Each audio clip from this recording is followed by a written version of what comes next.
Palestinian death toll continues to rise as Israel strikes densely populated neighbourhoods of Gaza as part of its campaign to quell militant rocket fire. Once again, we're entering yet another cycle of bloody violence. But are we seeing a repeat of that 2008-2009 war that seemed to leave nobody as a victor? Only a shaky ceasefire that, until recently, Hamas had adhered to. Joining me now is Dore Gold, the president of the Jerusalem Centre for Public Affairs. He also served as an advisor to former Israeli Prime Minister Ariel Sharon and also to Prime Minister Benjamin Netanyahu during his first term in office. Dore Gold, thank you so much for being with us. Pleasure to be here. The Israeli government has called up 75,000 reservists. Do you think there is going to be a ground operation? And if so, what would it in fact accomplish? Well, Israel has defined actually rather limited goals in this military operation. It doesn't want to replace Hamas with a different government. It's not planning to bring Abu Mazen on an Israeli tank into the Gaza Strip. That was never its plan, even in the previous conflict. But the simple goal is this.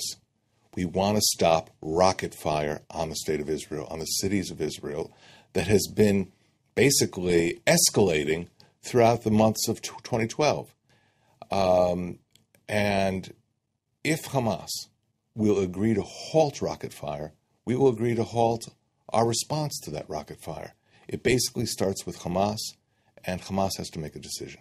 But isn't Israel playing into the hands of Hamas in this one? Because the longer the military operation continues, the more innocent civilians will be killed, the increasing pressure that your government is going to face from the international community. And wouldn't Hamas use this as leverage to, in fact, strengthen its position in that part of the world? Well, I think you're pointing out something which has some truth, which is Hamas has a whole different strategy than Israel has. They're aiming their rockets at Israeli civilians.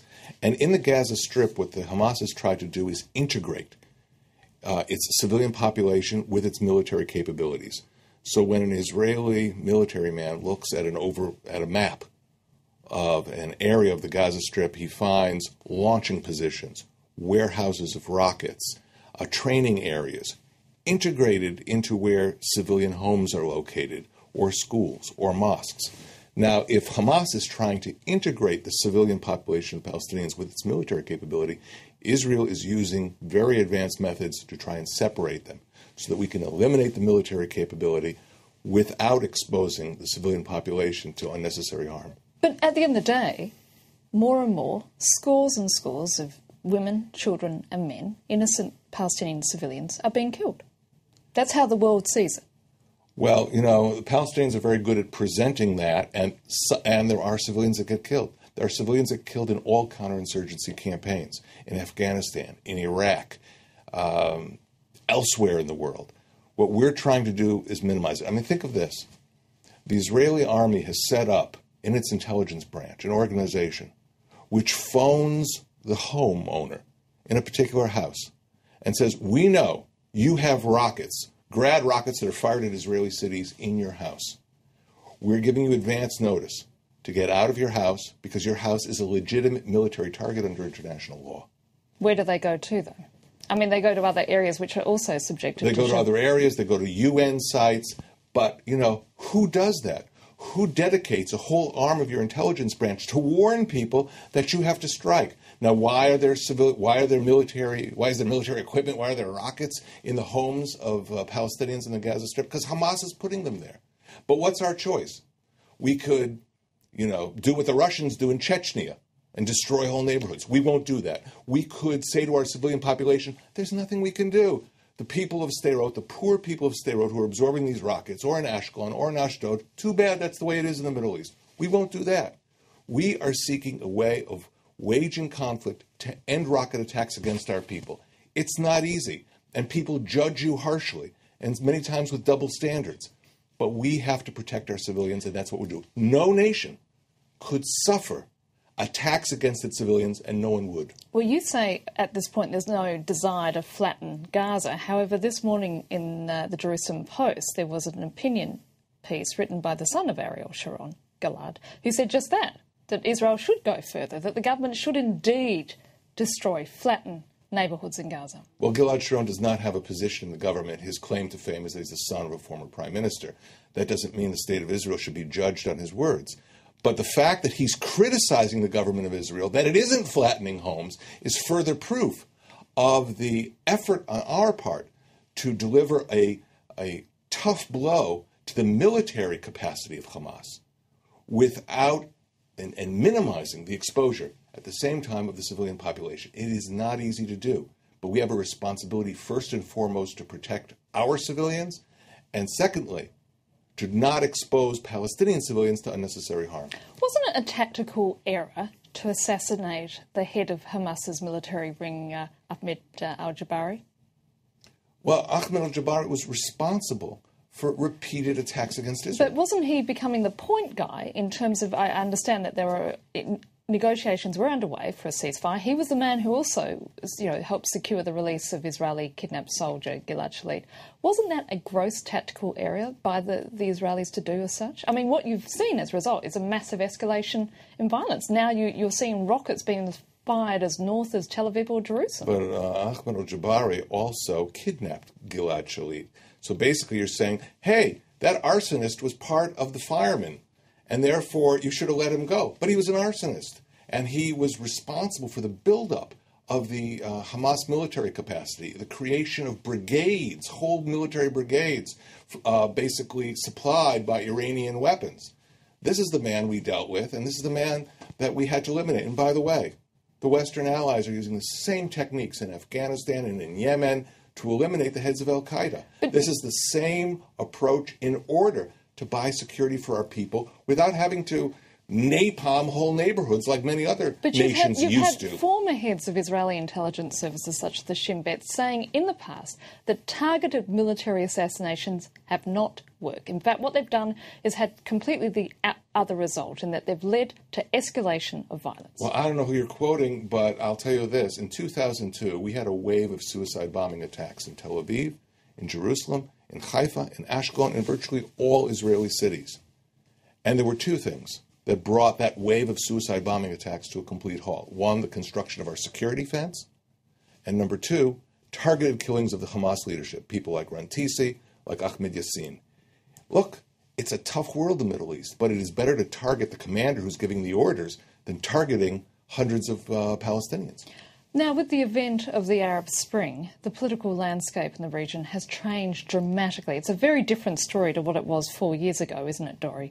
And now you have an Islamist president in charge of Egypt who's defended Hamas in the past. And now he's the guy who's being called upon to negotiate a ceasefire. Well, that's absolutely true. I think Egypt is in a very tough position, and President Morsi is in a particularly tough position.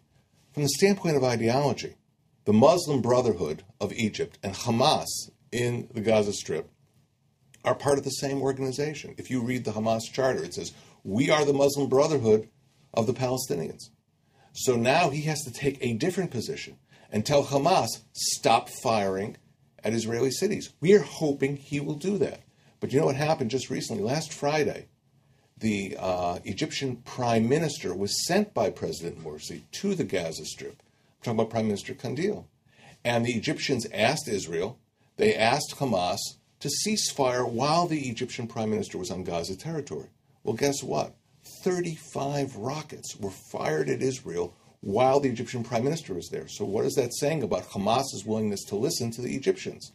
We hope they will, and we hope Egypt will insist that no nation, and even if it's Israel, cannot be under fire of rockets. Let's see if they can deliver. But what is the exit strategy for the Israelis? I mean, clearly if they were to go down the path of a ground operation, it would be very messy indeed. Do you get the sense that the government really doesn't want to go down that path? I think the government understands that the people of Sderot, that's a southern city very close to the Gaza Strip, or of Ashkelon and Ashdod, of Beersheba, have had enough. And the government feels that it's its responsibility to make sure that this incessant rocket fire, which reached something like 800 rockets until November 13th, come to a halt. There's no way you can legitimize rocket fire at an Israeli city. It's a war crime. It's not conducted by a real legitimate country. It's Hamas stand that's conducted these attacks. But it's a war crime, and it has to be stopped. It has to be stopped now.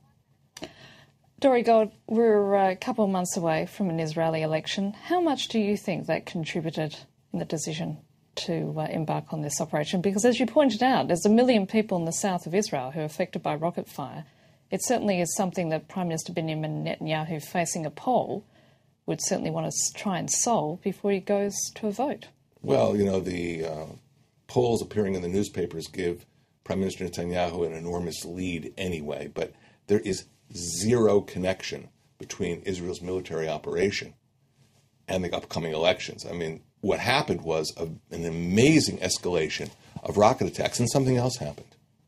We've seen much more dangerous rockets being sent by Iran into the Gaza Strip, like the Fajr 5, which has now been fired at Tel Aviv. We have also seen from Libya, which after the fall of Gaddafi has basically become a warehouse for supplying al-Qaeda and Hamas. So we've now seen SA-7 Strela shoulder-fired missiles against aircraft arriving from Libya into the Gaza Strip. And this month in November was the first time a Libyan shoulder-fired SA-7 was fired at an Israeli helicopter. So what we're seeing is a general escalation of weaponry arriving to the Gaza Strip and the brazenness of Hamas to attack Israel. Dore Gold, I'm afraid that's all we have time for. Thank you so much for being with us. And that's it for this edition of the France 24 interview. Do stay with us for more news and headlines coming up very shortly.